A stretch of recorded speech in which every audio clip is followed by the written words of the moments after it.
ठीक है। बट जब ये वाला थॉट आता था कि यार गलत स्टेप ले लिया, बिना मतलब से बढ़िया कॉर्पोरेट में एडजस्ट कर लेते तो लाइफ कुछ और होती। तो इसके लिए मैं डैड को बहुत बार इनफैक्ट कॉल भी किया हुआ, रात को 2-2:30 बजे 3-4 बजे मैंने डैड को बहुत बार कॉल की। तो वो जो लास्ट वाले उधर वेटिंग रूम पे वेट करना पड़ता है जब सेकंड लास्ट बच्चे का चला होता है, बड़े हार्ड होते हैं। हाँ, तो एक तो वो रूम छोटा सा है वो, तो उस टाइम पे नर्वसनेस थी। पूरी तैयारी में आपके पास इंस्टाग्राम नहीं था, मैंने अभी रिसेंटली पिछले हफ्ते बनाया अकाउंट, तो अभी उसको सीख रहा हूँ कि चलता कैसे। जैसे एक स्कूल में गया था मैं, तो वहाँ पे उन्होंने सर ने कहा था कि अब से रजत के पापा को रजत के नाम से डालेंगे। तो आज की जो हमारी टॉपर टॉक है, इसमें मेरे साथ है रजत चौधरी, जिनका इस बारी HPS में सिलेक्शन हुआ है, प्रॉपर HAS की इनको सीट मिली है और ये STM बनेंगे। तो सबसे पहले तो रजत आपको बहुत बहुत शुभकामनाएं। Thank you sir. आपने जो ये मकाम हासिल किया है। और मैं थोड़ा सा इनके बारे में बता दूं, रजत कांगड़ा डिस्ट्रिक्ट से बिलोंग करता है और NIT हमीरपुर से ये पास आउट हुए हैं और फिर उसके बाद इन्होंने अपनी जो प्रिपरेशन है वो स्टार्ट रखी और ये UPSC के एग्ज़ाम भी देते रहे और HAS के भी एग्ज़ाम देते रहे।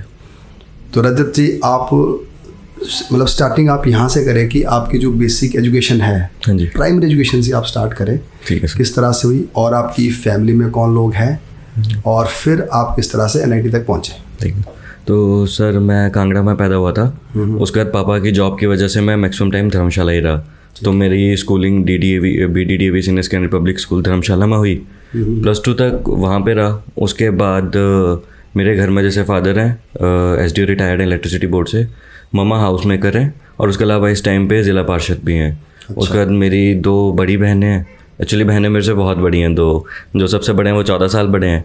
14 साल बड़े? हाँ, और जो उससे छोटे वाले हैं वो 12 साल बड़े हैं। ओके, वो क्या करते हैं? तो सबसे बड़े दीदी असिस्टेंट प्रोफेसर हैं धर्मशाला कॉलेज में, जूलॉजी के, और जो छोटे वाले हैं वो टांडा मेडिकल कॉलेज में स्टाफ नर्स हैं। Okay, yes sir. तो +2 तक थोड़ा अच्छा स्टूडेंट था मैं, ब्राइट स्टूडेंट था।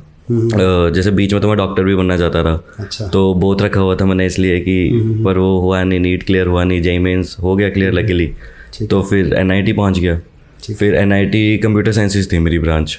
तो फर्स्ट सेकंड ईयर में तो था कि कॉर्पोरेट में करूँगा, बढ़िया पैसे वगैरह कमाऊँगा, लाइफ इंजॉय करूँगा अपनी एक। बट सेकंड ईयर के बाद थोड़ा सा हो गया था कि एलिनेशन टुवर्ड्स गवर्नमेंट जॉब मेरी आ गई थी कि मैं खुद को एक्चुअली विजुअलाइज नहीं कर पा रहा था कि कंप्यूटर के आगे बैठे रहो पूरा दिन एक क्यूबिकल में सुबह से लेकर रात तक काम करना। अब इसको हम ना तोड़ के इसके ऊपर बात करते हैं ना। हाँ जी। तो सबसे पहले आपने अपने जो फैमिली का बैकग्राउंड बताया, तो मुझे लगता है कि आप एक अच्छी फैमिली से आते हो जहाँ पे कि बेसिक जो चीज़ें थी वो अवेलेबल थी और जो एजुकेशन किस तरह की होनी चाहिए वो बेसिक गाइडेंस भी थी आपके पास। तो इसका आपने बेनिफिट भी लिया और अपने अच्छे से एजुकेशन स्टार्ट करी। अच्छा, तो जब आप स्कूल में थे, हाँ जी, तो वहीं से अगर हम स्टार्ट करें तो आपका, जैसे आपने कहा कि मुझे डॉक्टर भी बनना है, मुझे इधर भी जाना चाहते थे आप इंजीनियरिंग में भी जी। तो उस टाइम आप, हम ही समझ पाते हैं कि उसी टाइम से आपके अंदर एक जो कंपटीशन की स्पिरिट थी वो आ चुकी थी, क्योंकि जब हम ट्रिपल JEE मेंस के लिए जब तैयारी करते हैं तो एक जो कंपटीशन की जो एक सेंस होती है वो समझ आ जाती है। तो वो भी एक उसी लेवल का कंपटीशन है जो जैसे UPSC का होता है, पर वो उस टाइम होता है। तो उस टाइम जब आप इतने छोटे थे, हाँ जी, तो अब जब आपने कंपटीशन को फेस करना स्टार्ट किया, तो उस टाइम के कंपटीशन में और आज जो आपने कंपटीशन लड़ा उसमें क्या डिफरेंस है और कैसे कैसे आपने आगे प्रोसीड किया उस टाइम? सर उस टाइम का कंपटीशन आई बिलीव वो थोड़ा सिलेबस वाइज कम रहता है। तो अगर आप थोड़ा बहुत भी अगर सिंसियर हैं स्टडीज़ में तो उसके बाद आई थिंक वो 1-1.5 साल में एग्ज़ाम निकल जाता है यूजली। ठीक है। पर ये वाला जो एग्ज़ाम है ये बहुत ज़्यादा डिफरेंस आ जाता है इसमें। एक तो आप अलग अलग डिफरेंट फील्ड के बंदे के साथ कम्पीट कर रहे हो, कुछ मास्टर्स वगैरह करके उनके साथ करते हो। दूसरा ये एग्ज़ाम साइकिल जो JEE मेंस वगैरह की होती है वो स्टिल सिर्फ 3 घंटे की एग्ज़ाम साइकिल होती है। मतलब 3 घंटे का एग्ज़ाम होगा, उसके बाद अगर आपने उन 3 घंटे में बेस्ट कर दिया अपना तो आपकी क्लियर हो जाता है। बट वहीं UPSC HAS देखता हूँ इसका 1-1 साल तो वो स्टेज ही चली रहती है कि आपका प्री वाले दिन भी सब कुछ सही रहना चाहिए, आपके मेंस का पूरा 8 दिन आपको कैसे सस्टेन करना है खुद को, नो मैटर व्हाट आपका लास्ट डे कैसा एग्ज़ाम गया, उसके बाद इंटरव्यू वगैरह। तो इसमें काफ़ी बहुत वो रोल आ जाता है परसिवियरेंस का कि आपको 1 साल खुद को मोटिवेटेड रखना है। तो वो वाला सर है कि डिफरेंस। ठीक है। तो जब आपने वो प्रिपरेशन स्टार्ट करी, हाँ जी, तो कितना वक्त लगा आपको कि NIT पहुंचने में? सर वो मेरा स्कूल के बाद ही हो गया था सर। अच्छा, स्कूल के हाँ बाद जी, हो गया स्कूल था। के बाद। आपने कोई ड्रॉप वगैरह किया? नहीं, उस टाइम पे कोई ड्रॉप नहीं था। अच्छा, तो एक्चुअली और मैं उस टाइम पे ड्रॉप से बहुत डरता था, इसलिए था कि घर वाले जैसे बोलते रहे कि नीट के लिए ड्रॉप कर ले, तो उस टाइम पे बहुत ड्रॉप से डरता था कि पता नहीं क्या होगा। और दूसरा फिर दोस्तों को भी देख रहा था कि NIT पहुंच रहे हैं, बट शायद वही होता है वो लाइफ में ना कि लिखा होता है कि ड्रॉप भी करनी है, तो अभी मिले। ठीक है, तो आप फिर NIT पहुंच गए। हाँ जी सर। तो NIT में क्या साफ का जर्नी रही वहाँ पे ना, क्योंकि जब NIT जाता है तो मुझे लगता है यार चलो, घर वाले भी बोलते हैं कि जब उसको बहुत कुछ मिल गया, हाँ जी, है ना, क्योंकि जब बंदा IIT पहुँचता है, NIT पहुँचता है, तो जो बच्चा है वो एकदम बाकी बच्चों से थोड़ा सा डिफरेंट देखा जाता है, और उस टाइम उससे एक्सपेक्टेशन भी रखी जाती है और हाई रखी जाती है। सर। तो जब आप NIT पहुँचे तो उस टाइम क्या स्थिति थी आपकी, NIT पर्सनैलिटी थी? NIT में मेरे को लगता है कि जब मैं एंटर हुआ था तो मैं काफ़ी इंट्रोवर्ट जैसा था, कि थोड़ा चुप सा रहता था, अपने में रहता था, या फ्रेंड्स भी बनाए तो अपने एरिया के बनाए, जैसे स्कूल फ्रेंड्स को, कि बेसिकली हमारे सारे घर के आसपास के होते हैं। NIT में सबसे प्यारी चीज़ ये है कि वहाँ पे 50% होम स्टेट के बच्चे होते हैं और 50% अदर स्टेट के बच्चे आते हैं। अच्छा। तो आपको जो तब एक्सपोजर मिलता है सुधार है कि जब क्लास में 50% बच्चे अदर स्टेट के ब्रिलियंट माइंड्स बैठे हुए हैं, तो तब बहुत ज़्यादा अलग अलग एस्पेक्ट्स देखने को मिलते हैं। कि पहले मेरा ऐसा होता था कि सिर्फ एक ही जगह गए, ज़्यादा को करिकुलर एक्टिविटीज़, मतलब मैं इनमें कुछ भी नहीं था ज़्यादा +2 तक। अच्छा। बट उधर जाके मैं शुरू हुआ कि जैसे जब अदर स्टेट के फ्रेंड्स बने, एंड मेरे कॉलेज में बने ही मैक्सिमम अदर स्टेट के फ्रेंड्स हैं, मैंने तब होम स्टेट के नहीं बनाए थे। तो किसी के साथ कुकिंग वगैरह कर रहा हूँ, कभी बीच में ऐसे कर लिया, किसी के साथ टेनिस वगैरह ग्राउंड जाना शुरू किया, किसी के साथ कभी थोड़े टाइम का जिम वगैरह का शौक भी शुरू हुआ। अच्छा। फिर मेडिटेशन का विपासना का शुरू किया बीच में। अच्छा। तो वो सारी चीज़ें मिलती हैं जो अब आपको ना होलिस्टिक एक डेवलपमेंट में हेल्प करती हैं, आई थिंक। अच्छा, तो कुछ चीज़ें, नई चीज़ें सीखी आप? हाँ, वहाँ पे होता है कि तो चलो यहाँ से हम बात करते हैं कि बड़ा अच्छा पॉइंट बोला, विपासना की आपने ना। हाँ जी सर। तो मेडिटेशन की आपने। हाँ जी। तो ये ना बड़ा ज़रूरी है, क्योंकि मैं भी बड़ा विश्वास करता हूँ मेडिटेशन में। तो थोड़ा सा आप इसके बारे में बताएं कि क्या उसके बाद आपने कंटिन्यू रखी, अब भी करते हो, और किस तरह से आपको ये हेल्प करती है? एक्चुअली विपासना मेडिटेशन मैंने शुरू की थी तो स्टार्टिंग में तो मैंने कंटिन्यू रखी थी, बीच में मैंने फिर छोड़ दी हुई थी।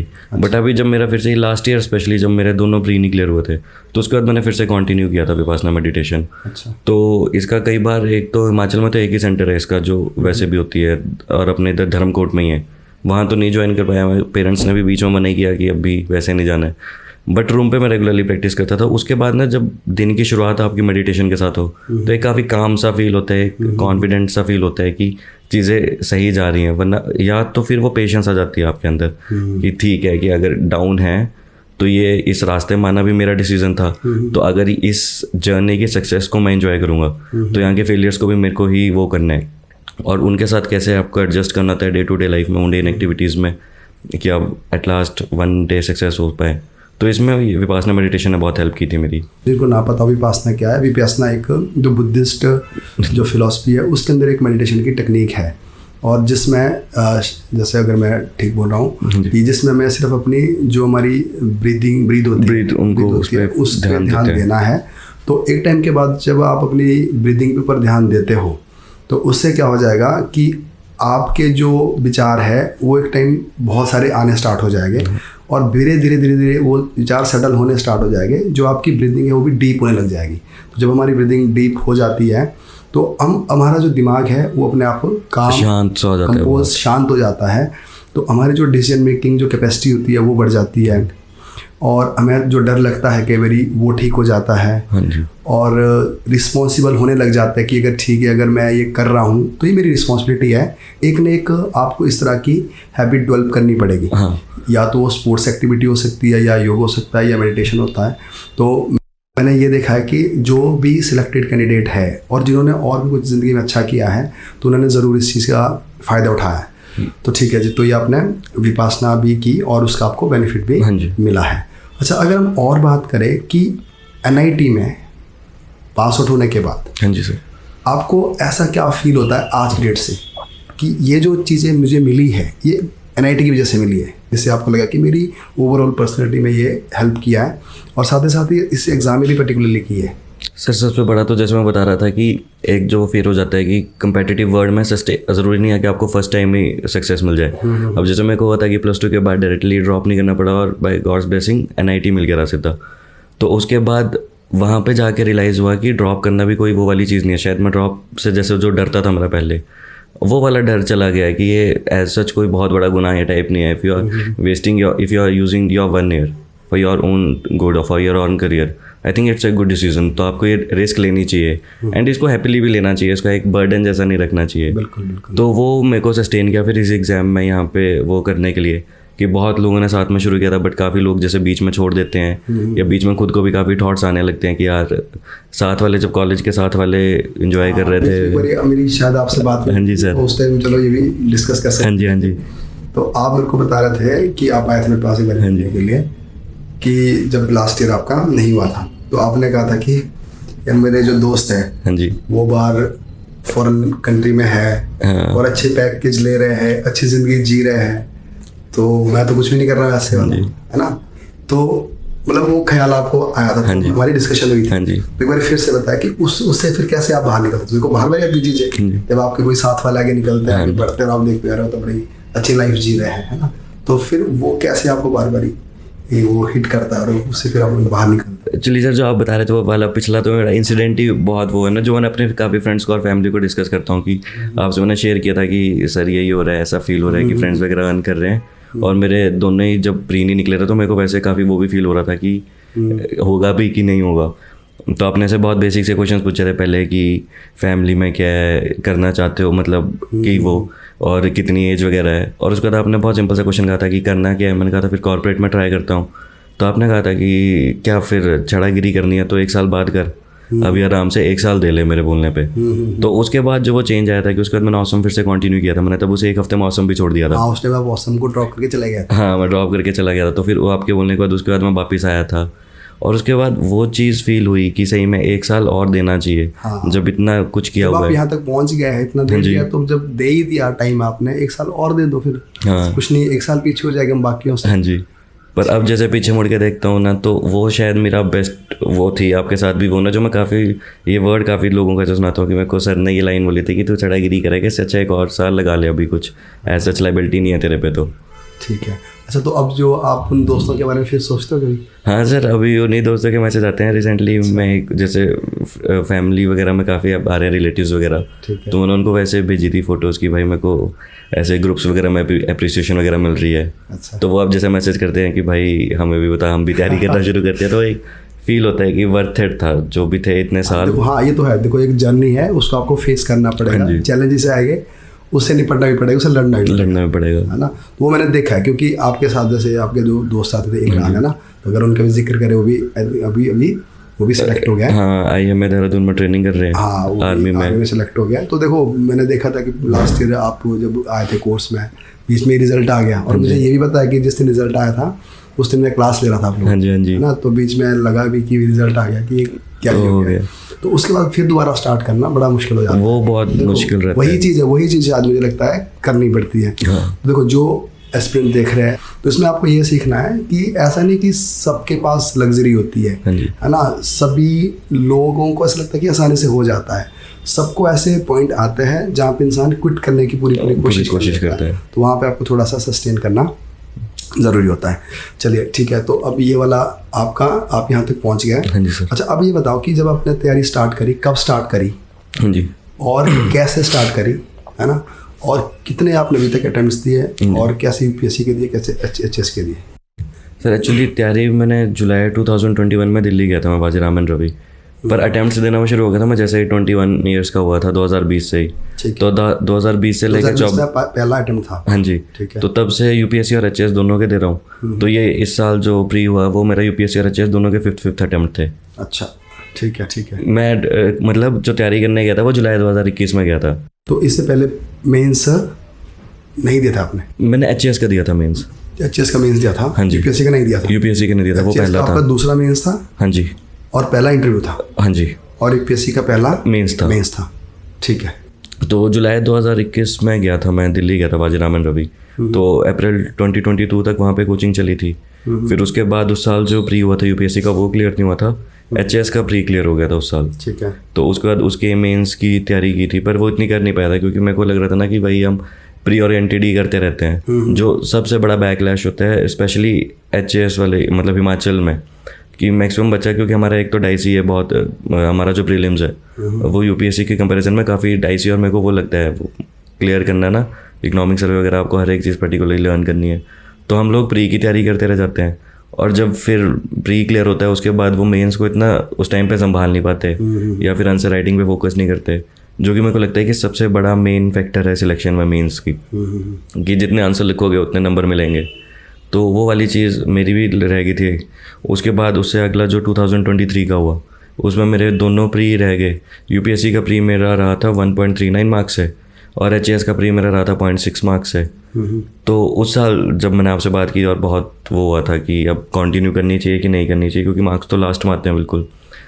तो तब जब शुरू किया तो लास्ट ईयर में मैंने मेंस के नोट्स ही बनाए और लास्ट ईयर दिसंबर, मतलब लास्ट टू लास्ट ईयर के दिसंबर से लेकर लास्ट ईयर फेब मार्च तक सिर्फ और सिर्फ मेंस की किया था मैंने, ऑप्शनल का और जीएस का।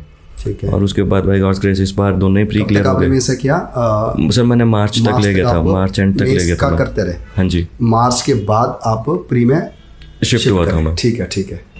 हाँ जी। अच्छा, तो आप देखो दिल्ली में भी रहे आप। हाँ जी सर। दिल्ली में भी आपने लाइब्रेरी ज्वाइन करी होगी। हाँ जी सर। यहाँ भी रहे आप। हाँ जी सर। मैं भी वैसे दिल्ली में रहा हूँ पढ़ाई के टाइम, तो फिर भी मैं जानना चाहूँगा ना कि दिल्ली और चंडीगढ़ में क्या डिफरेंस दिखता है आपको? सर मेरे को सबसे पहले तो यहाँ पे फील हुआ था कि यहाँ पे आके एक चीज़ फील हुई थी कि क्यों दिल्ली में ना ओल्ड राजेंद्र नगर और इसको मुखर्जी नगर को मक्का और मदीना कहा जाता है यूपीएससी का। वहाँ पे माहौल का बहुत ज़्यादा डिफरेंस है। वहाँ पे जो प्रॉपर एक बोलते हैं ना कि हर टाइम पे वही चला हुआ है, चाहे चाय की दुकान पे आप लोग जा रहे हो, चाहे खाना खाने जा रहे हो, हर टाइम पे वो कहते हैं ना कि हवा में यूपीएससी है वहाँ की। एचएएस में मेरे को लगता है, यहाँ पे चंडीगढ़ में मेरे को ये चीज़ फील हुआ कि कुछ लोग जो हैं वो तो तैयारी कर रहे हैं, उसके अलावा यहाँ पे काफ़ी ज़्यादा अपॉर्चुनिटीज़ है आपको डिस्ट्रैक्ट करने की, जो कि मेरे को वो फील हुआ कि यार दिल्ली इज़ दी प्लेस की क्यों जहाँ पे हो जाते हैं। और इन्वायरमेंट कहीं ना कहीं मैटर करता है।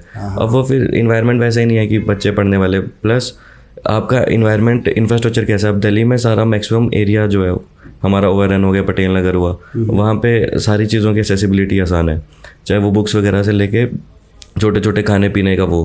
बट यहाँ पे मैंने 25 की लाइब्रेरी ज्वाइन की, तो यहाँ पे जैसे लकीली यूनिवर्सिटी में अलाउ करते हैं आउटसाइडर्स को खाना खाने, वरना यहाँ पे वो भी नहीं है कि जैसे प्रिंटिंग शॉप्स वगैरह, वैसे इंफ्रास्ट्रक्चर की भी कमी है। बट एक जो सबसे प्यारा जो मेरा रीज़न था कि मेरे को चंडीगढ़ आना पड़ा, कि मेरे को ना स्टार्टिंग से एक वो होता है ना कि स्कूल तक भी अच्छा स्टूडेंट था तो टीचर्स के साथ एक पर्सनल कांटेक्ट रहता था। वो चीज़ दिल्ली में नहीं मिल पाती है। फिर अच्छा, दिल्ली के इंस्टीट्यूट्स में आपको टीचर बहुत ही रेयरली आपके साथ उनके साथ पर्सनल एक कॉन्टैक्ट एस्टेब्लिश होता है। बट चंडीगढ़ में मेरी वो चीज़ रही कि जैसे यहाँ पे जीएस के लिए मेरा जैसे आपके साथ था, पांडे सर के साथ बहुत अच्छा वो था, अंकुश सर के साथ कि कभी भी मैं मैसेज कर देता था कि ये इश्यूज़ आ रहे हैं। सिमिलरली ऑप्शनल के लिए मेरे यहाँ पे आकाशदीप सर थे ऑटो अकेडमी से, उनके साथ एक पर्सनल वो था कि जैसे डाउन भी फील कर रहा हूँ तो भी कॉल करके पहुँच जाता था कि वो वाली चीज़ यहाँ पे मिलती है।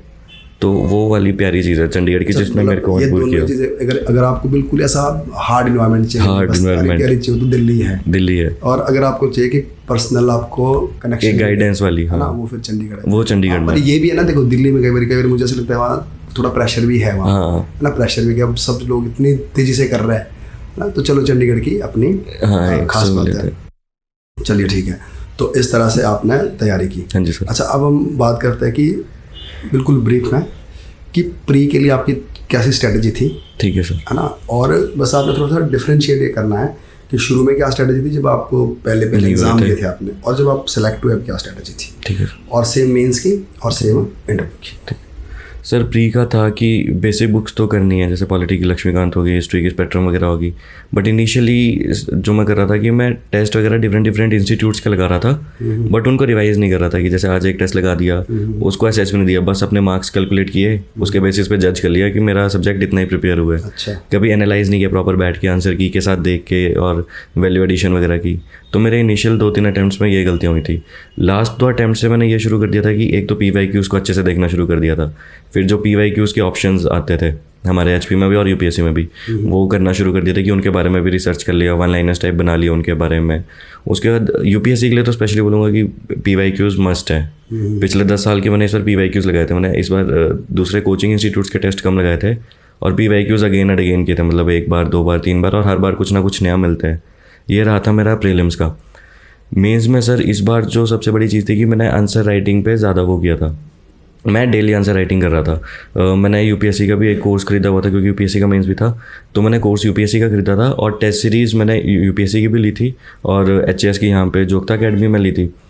तो यहाँ पे मैंने टेस्ट दिए थे, तो डेली आंसर राइटिंग मेरी रोज़ चल रही थी कि 9 बजे वहाँ पे अंडरस्टैंड UPSC है सत्यम जैन सर का, तो वहाँ पे रोज़ 9 बजे सेशंस होते थे, फ्लैश राइटिंग सेशंस। वो इस बार काफ़ी किए थे कि तुम्हें टाइम बाउंड मैनर में करना है, जैसे सर वैसे लिखवाते थे, यूट्यूब पे लाइव ही चलता था वो। तो जैसे तुम्हें अभी 30 सेकंड्स में इंट्रोडक्शन लिखनी है, उसके बाद तुम्हें अब पैसेज चेंज करना है, 3.5 मिनट बाद तुम्हें अब पेज टर्न करना है। तो वैसे उस चीज़ ने बहुत हेल्प की थी मतलब एक मेंस के लिए। प्रैक्टिस था कि भाई एक आप पूरी प्रैक्टिस थी कि इतना चल रहा है, वहाँ से लिख रहे हो ना। हाँ जी। उसमें वर्ड्स का ध्यान भी है, टाइम का ध्यान भी है, इंट्रोडक्शन का भी हाँ, और उस वो जब डेली वो चीज़ होगी, तुम्हें पता है कि हर डेली बंदा वो कर रहा होगा कि चलो 30 सेकंड्स हो गया, अब इंट्रो से शिफ्ट करो बॉडी में, 3.5 मिनट हो गया, अब शिफ्ट करो नेक्स्ट पेज में। तो आप उसको यूज हो जाते हो आप उस चीज़ के। प्लस दूसरा सर ड्रिल सेशन भी करवाते रहे स्टार्टिंग में ना, कि चलो आप 10 पर्सनल वो फ्रीडम फाइटर्स के नाम लिख दो, 10 रिवर्स ड्रॉ कर दो मैप में, 10 ऑर्गेनाइजेशंस के नाम बता दो, ऐसे फास्ट की जो एग्जांपल्स हम बोलते हैं कि याद नहीं आते मेंस में। तो वो ड्रिलिंग अच्छी होती थी।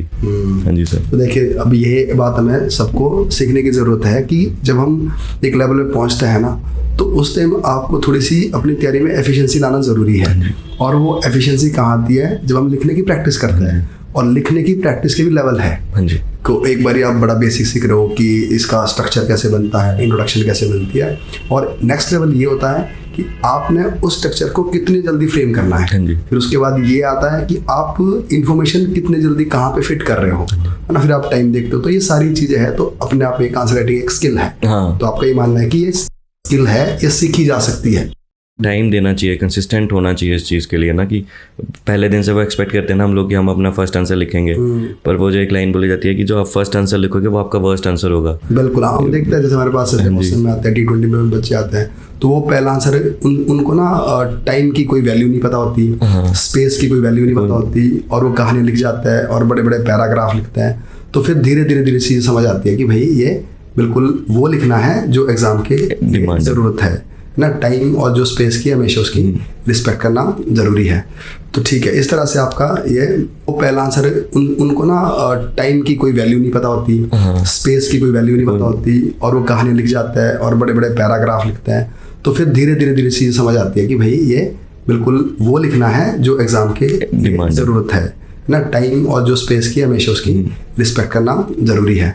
तो ठीक है, इस तरह से आपका ये आपने मतलब मेन आपने क्या कि अपने खुद के छोटे छोटे नोट्स बनाए और उसको इस लेवल पर ले गए कि जब आपको डिलीवरी की ज़रूरत पड़े उसके लिए आप मतलब वेल प्रिपेयर्ड थे, पूरे स्किल्ड थे कि कैसे आपने उसको उतारना। मेरे साथ ये अभी रहा था इस बार, एक डायसी था जो मेरे को लग रहा था कि अगर शायद मेरा एग्जाम नहीं क्लियर होगा तो मैं इसी चीज़ को अपनी कोसूंगा, बट अब जैसे हो गया तो वो चीज़ मेरे को लगती है कि मैं जब ये डेली आंसर राइटिंग हो रही थी मेरी, 9 बजे फ्लैश सेशंस हो रहे थे, तो मैंने टेस्ट फिर कम लिखे, मतलब जो फुल लेंथ टेस्ट है ना वो मैंने सिर्फ 4 सेक्शनल टेस्ट ही लिखे थे।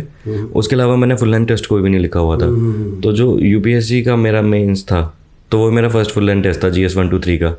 बट जब वो वहाँ पे कंप्लीट हुए, मतलब मेरा यूपीएससी के 4 पेपर टाइमली कंप्लीट हुए थे, 1-2 मिनट पहले, तो फिर उस चीज़ ने मेरे को बहुत ज़्यादा कॉन्फिडेंस दिया था कि HAS का मेंस तो चाहे कुछ भी हो ये मेरा कंप्लीट होगा।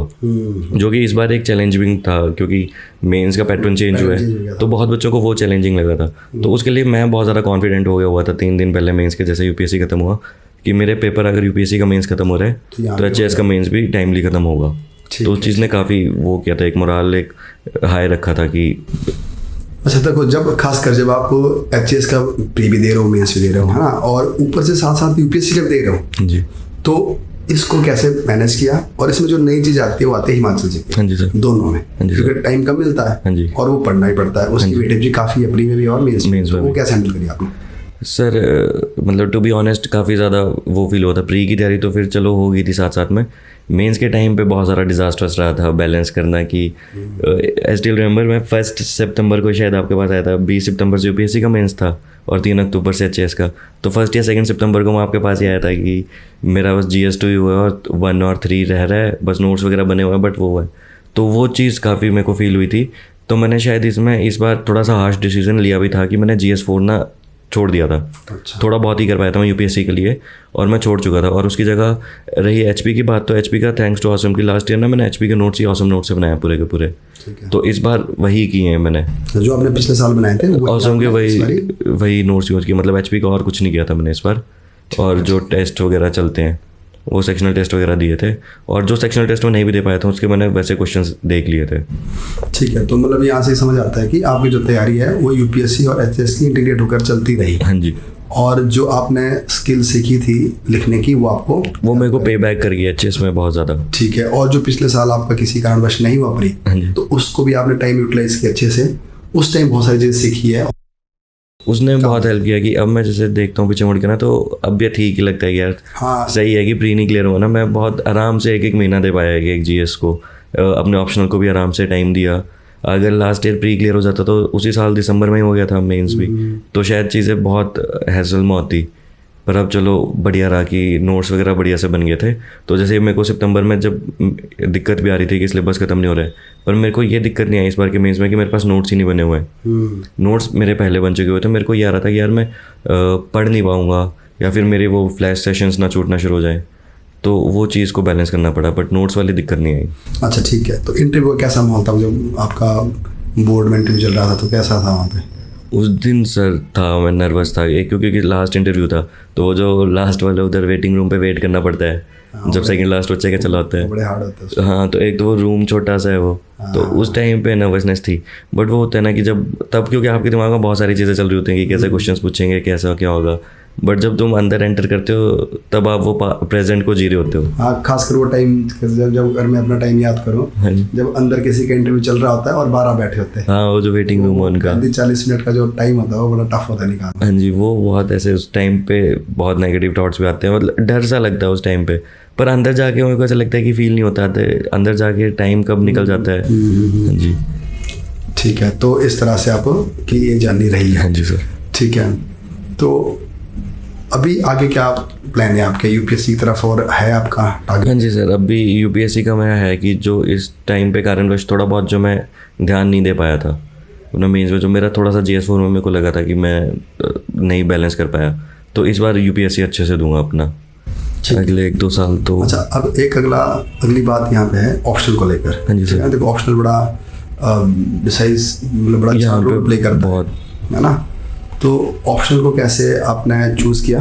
हाँ जी, एंथ्रोपोलॉजी, और कैसे आपने उसकी तैयारी की, और अगर कोई ऑप्शनल आज की डेट से ऑप्ट करना चाहता है एंथ्रोपोलॉजी को, उसके लिए आपके क्या सजेशन रहेंगे कि आपको ये बुक्स पढ़नी है, ऐसे हमें स्टार्ट करना है, ये तरीका है?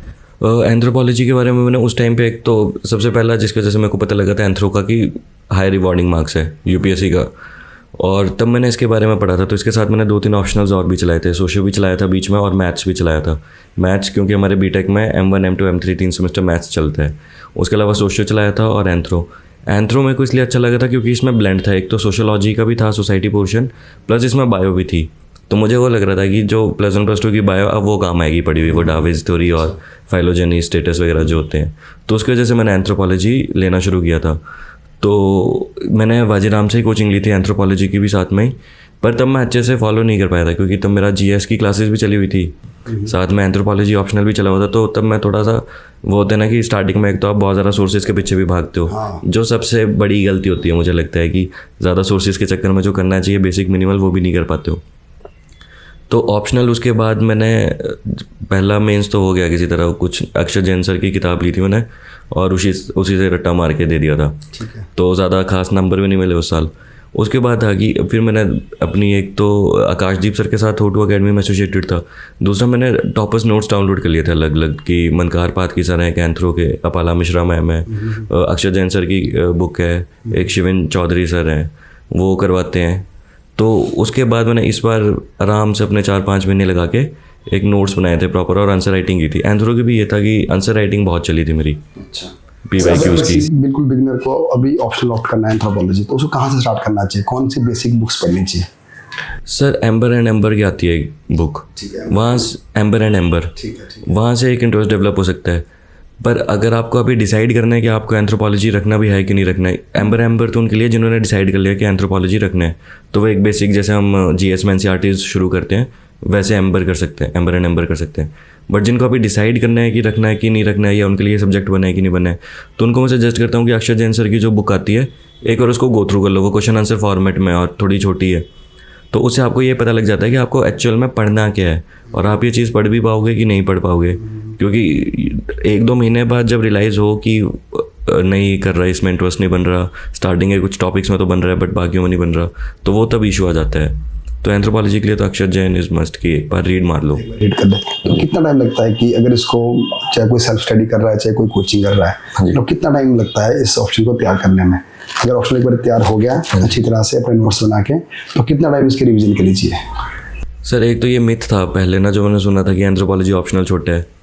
मतलब छोटा तो नहीं है, स्पेशली जब यूपीएससी कहता है कि आपको थ्योरीज वगैरह का पोर्शन भी कवर करना है, तो आराम से 4 महीने 4-4.5 महीने ये एंथ्रो लेता है एज एन ऑप्शनल। उसके बाद टेस्ट वगैरह दो, और तो मतलब मिनिमम आई थिंक कि 6 महीने आपको देने चाहिए, आराम से देने चाहिए, जिसमें आपकी एक सेट ऑफ रिवीजन भी हो जाए, जिसमें आप थोड़े सेक्शनल टेस्ट भी लिख सको। ठीक है, तो ये हमारी ऑप्शनल की बात थी। हाँ जी।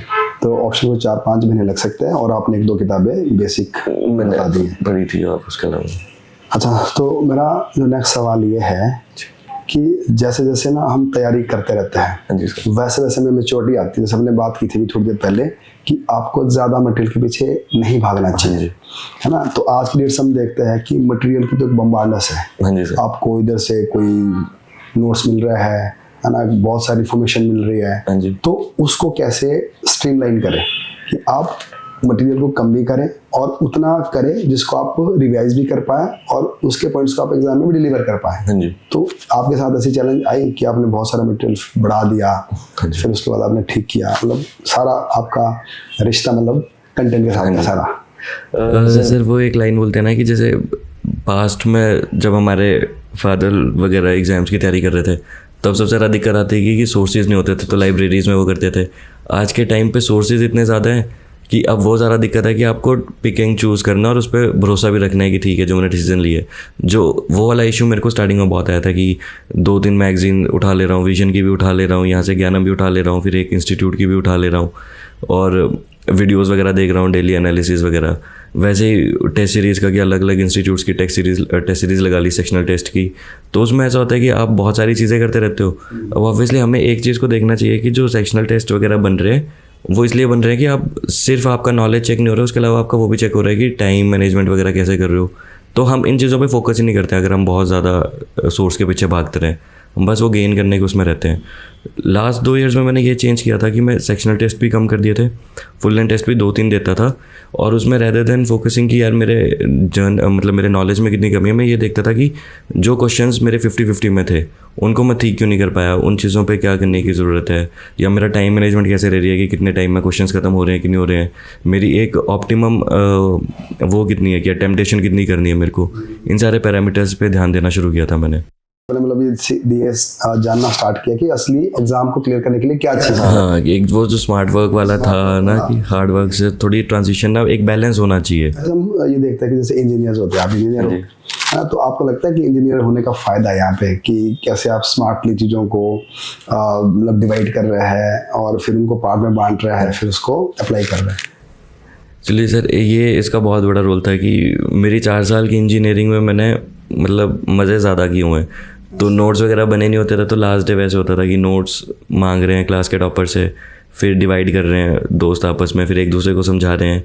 तो उनसे मेरे को 2-3 चीज़ों ने हेल्प की। एक कि अगर मेरे पास कहीं पे कंटेंट वगैरह नहीं है, कोई मेरा टॉपिक नहीं पूरा किया हुआ है, तो मैं बिल्कुल वैसा नहीं होगा कि मेरे को मेरे हैंडमेड नोट्स ही चाहिए इन टॉपिक्स के लिए।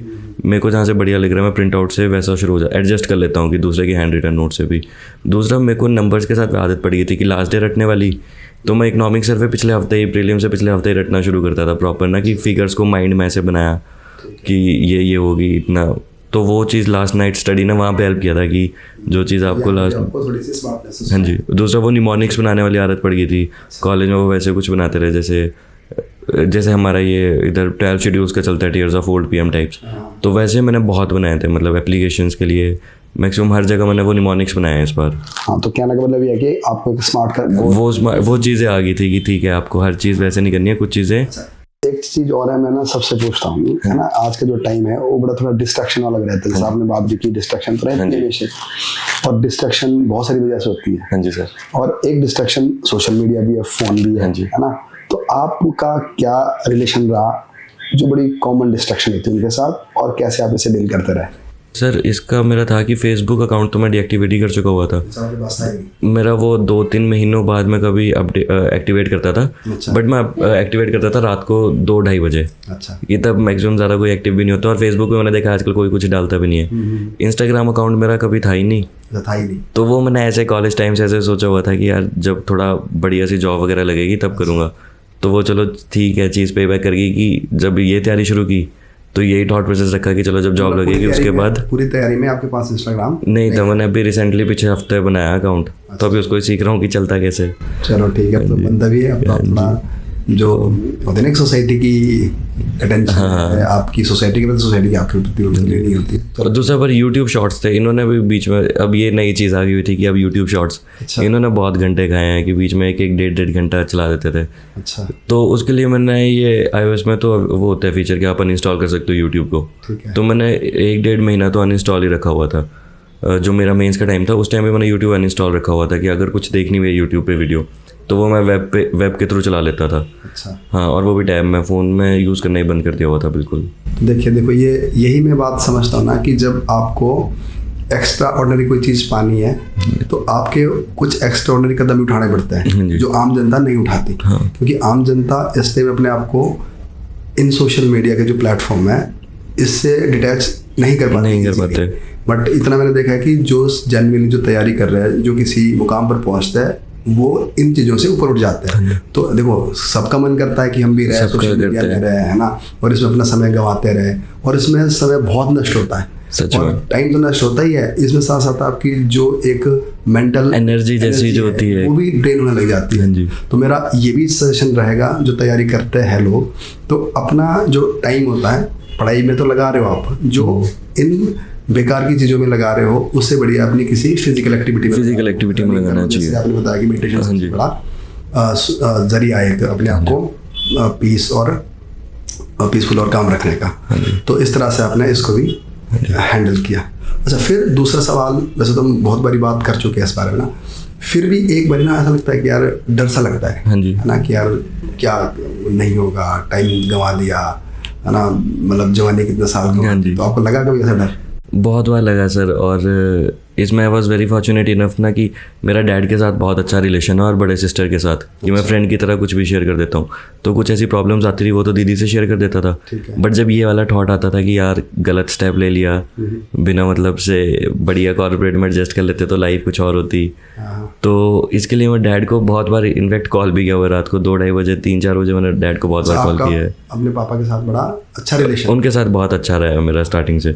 तो पापा को 3-3:30 बजे मैं कभी कभी ऐसे रोते हुए भी कॉल किया है कि शायद गलती तो नहीं होगी यहाँ आके, या वैसे फील होता है कि इस बार भी नहीं हो तो क्या, ये क्योंकि डर रहता है। उनका क्या रिस्पॉन्स होता था? तो उसमें पापा का काफ़ी वो रहता था कि नहीं हुआ तो भी कोई दिक्कत नहीं है, एटलीस्ट यू वोंट रिग्रेट कि तूने ट्राई नहीं किया।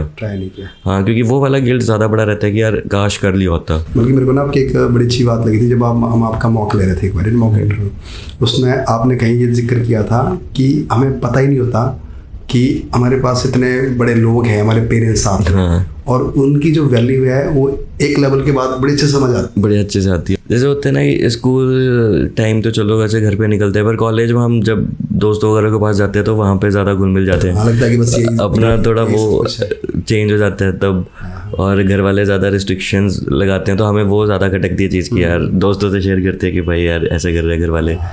बट जब इस जर्नी में गया और जब थोड़ा सोशल लाइफ कम होगी, देन आई रियलाइज्ड कि मेरे पास मेरा वो जो एक सिंक था, अपनी जो भी इमोशंस मेरे आ रहे हैं, अप्स एंड डाउन्स आ रहे हैं, उनके लिए जो सिंक है वो फैमिली बच रही थी। और उस टाइम पे वो बहुत अच्छे से अंडरस्टैंड भी करते हैं, क्योंकि कुछ चीज़ें जो दोस्त कहें कि भाई तू कर लेगा और एक पेरेंट्स कहें कि बेटा तू कर लेगा, दोनों का बहुत अलग मायने होते हैं, बहुत एक अलग वो घर वालों का इम्पैक्ट आई थिंक कि ज़्यादा पड़ता है इस मामले में कि ठीक है, क्योंकि एट द एंड ये चीज़ भी आती है जब आप फुल टाइम तैयारी कर रहे होते हो कि यार पैसे भी तो घर वाले दे रहे हैं, तो उनको वैसा ना फील हो रहा हो कि कुछ कर भी नहीं रहे हैं, पैसे भी जा रहे हैं।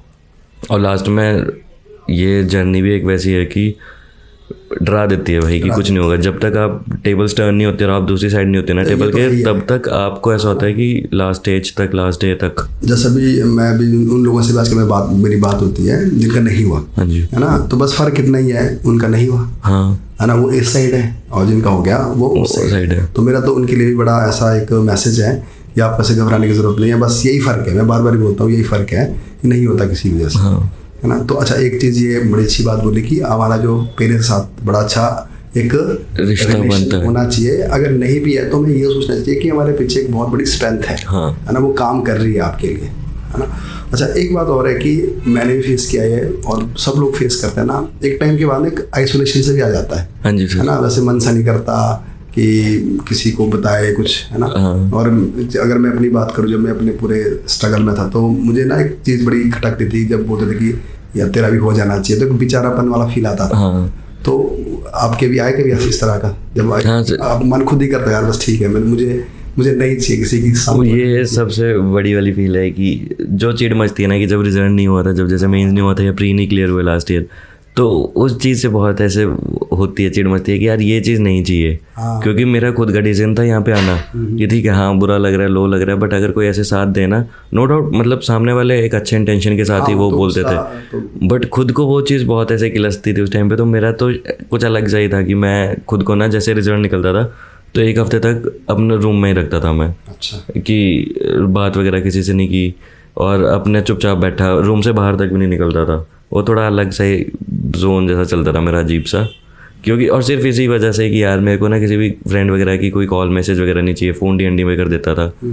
कि जो मेरी गलतियाँ ठीक है, वो वाला टाइम मेरे को लगता है कि सेल्फ इंट्रोस्पेक्शन वाला टाइम होना चाहिए कि ठीक है। और तब अगर आप खुद से बिना किसी को बोले अगर आप फिर से कम बैक कर रहे हो ना, तो वो ज़्यादा लॉन्ग लास्टिंग रहता है एज़ कम्पेयर टू कि फ्रेंड्स वगैरह बोले। नो डाउट वो रहेगा, पर वो थोड़े टाइम तक रहता है, पर जब खुद से अंदर से आवाज़ निकले, वो जो चीज़ होती है वो ज़्यादा पे बैक करती है इस जर्नी में। ठीक है, देखो तो अब हम ये बात पे पहुंचे हैं कि आप स्कूलिंग अच्छी रही आपकी, NIT गए, फिर आपने डिसीजन लिया प्रिपरेशन करनी है, और आज आप सक्सेसफुल भी है। हाँ जी सर। तो जर्नी तो लंबी रहती है। हाँ जी सर। जिस दिन आपका रिजल्ट आया, जब आपको लगा कि भाई अब मैं HS बन गया, तो उस दिन कैसे, कितना टाइम लगा आपको इन चीज़ों को रिप्रोसेस करने में? एक्चुअली मेरा इंटरव्यू भी लास्ट डे था 6 Jan को, तो मैं शिमला से आ ही रहा था, मम्मी थे, पापा थे और साथ में बड़े जीजू थे मेरे, और हमीरपुर पहुंचे थे हम, और तभी रिज़ल्ट आ गया था। तो गाड़ी में एक तो पहले वो ऐसे शौक से लगा, क्योंकि वेट में स्टार्टिंग से कर रहा था, क्योंकि HS वाले सेम डे निकाल देते हैं रिज़ल्ट। तो मैं 7 बजे तक वेट कर रहा था कि आया नहीं आया। फिर जब आया 8:30 बजे के अप्रॉक्स आया था, उस टाइम पे था कि गाड़ी में बैठ के एकदम से पहले तो ऐसे नम्ब सा फील हुआ था मेरे को ना पहले, कि जब वो पोस्ट एलोकेटेड देखी, और इतने सालों से जो सोचा हुआ था कि वही वाली, पर वो सच में वैसा हुआ नहीं। मेरे को ऐसे जैसे मैं कभी सोचता था कि यार जिस दिन बनेगा उस दिन ऐसे मतलब पागल सा हो जाऊँगा थोड़ा। उस टाइम पे वो थोड़ा वो एक सेटिस्फेक्शन और एक तसल्ली मिल गई कि वो होता ना कैसे उफ कि चलो हो गया एट लास्ट, इस जर्नी से निकल गया। तो मेरे से ज़्यादा हाँ खुशी मम्मी पापा और जीजू बहुत खुश हुए थे। वो जो एक अलग सा था वो गाड़ी का ना, एकदम से माहौल बदला आपके लिए, वो बड़ा यूनिक एक्सपीरियंस, वो अलग सा वो वाली जर्नी। मैं वो हमीरपुर से लेके धर्मशाला तक की जर्नी नहीं भूलूंगा अभी कभी भी। और घर पहुंच के भी जैसे दीदी और नेफ्यू नीस थे मेरे, तो बहुत ही ऐसे कि पटाखे जला रहे हैं पूरे उधर। वो वाली चीज़ ने बहुत ऐसे स्पेशल सा फील करवाया। ओके, तो उसके बाद फिर अब कैसा फील होता है? सोसाइटी फिर आपके साथ जुड़ना स्टार्ट करती है, तो अभी कैसा चल रहा है आपके? अभी सर पिछले जैसे 10 दिनों से बिल्कुल ही एक कंप्लीट चेंज आया है लाइफ में। कि एक वो जो आइसोलेशन वाली ज़िंदगी थी, उसके बाद ये एक नई सोशलाइज्ड होना, तो ये ज़रूरी भी है, जो आपको फील करवाती है कि ठीक है कि वो स्पाइडरमैन की लाइन है इस मूवी की कि with great power comes great responsibility. तो वो वाली चीज़ दिखाती है कि यार ठीक है, बहुत प्यारी चीज़ तो मिली है एक बाय गॉड ब्लेसिंग कि आपको एक चेंज लाने का मौका मिल रहा है। और सबसे बड़ी बात, आपको P2P कॉन्टैक्ट मिलेगा अब, पर उसके साथ साथ ही आपकी रिस्पॉन्सिबिलिटीज़ क्या हैं अपनी कम्युनिटी के लिए, अपने स्टेट के लिए, अपने आसपास के लोगों के लिए, हर एक सेक्शन के लोगों के लिए। वो चीज़ रियलाइज़ हुई कि और कैसे मेरे कुछ कहने से या मेरे कुछ बोलने से या मेरे एक्शन से लोग इंस्पायर होंगे। जो मेरे को थोड़ा वैसे फील हो रहा था कि your younger ones start looking up to you कि ठीक है भैया जैसा करना है। या जैसे जब साइड वाले ऐसे बोलते हैं कि जैसे एक स्कूल में गया था मैं, तो वहाँ पे उन्होंने सर ने कहा था कि अब से रजत के पापा को रजत के नाम से जानेंगे। तो ऐसे बहुत ऐसे स्पेशल सा फील होता है उस टाइम पे कि यार वर्थ इट था ये जो 3.5 साल 4 साल की जर्नी गई। इतना लगता है कि कुछ गंवाया होता है कि हिसाब से। हाँ, इतने साल से बहुत सब कुछ, तो उसकी एक वर्थ है जब आपको कुछ मिलता है। हाँ देखो बड़ा अच्छा लग रहा है आपसे बात करके कि देखो मैंने भी तैयारी की थी, पर मैं आप लोगों से बात कर रहा हूँ तो मैं भी जीता हूँ, मुझे अच्छा लगता है ना। एक टाइम तो लगता था कि यार मेरा नहीं हुआ, पर अब मैं बड़ा सेटिस्फाई हूँ कि चलो आप लोगों को जब देखता हूँ कि आगे बढ़ रहे हैं, वहाँ पहुँच रहे हैं ना, फिर जब आप सिलेक्शन में भी जाते हैं, सर्विस करते हैं, फिर उसके बाद बातें करते हैं और अच्छा लगता है। हाँ, एक जर्नी का, एक 1000 लोगों की जर्नी का पार्ट बनना वो ज़्यादा स्पेशल है आपके लिए जैसे। हाँ, तो मैं यही बोलता हूँ, अगर देखो जिनका नहीं भी होता तो उनको भी ऐसे परेशान होने की ज़रूरत नहीं होती, क्योंकि देखो जर्नी सबकी टफ रहती है। जो वहाँ पहुँचता है उसको कुछ ना कुछ सेक्रीफाइस करने होता है, बट ये है कि आप खड़े कैसे रहते हो, है ना। आप मतलब डर के भाग नहीं जाते, है ना, या हार नहीं जाते। तो ये पार्ट है, अगर आपने चूज़ किया है, ये रास्ता चूज़ किया है, तो अनसर्टेनिटी है ही है, बट उनसे लड़ना एक कर्तव्य बन जाता है जब आप इससे तैयारी में है।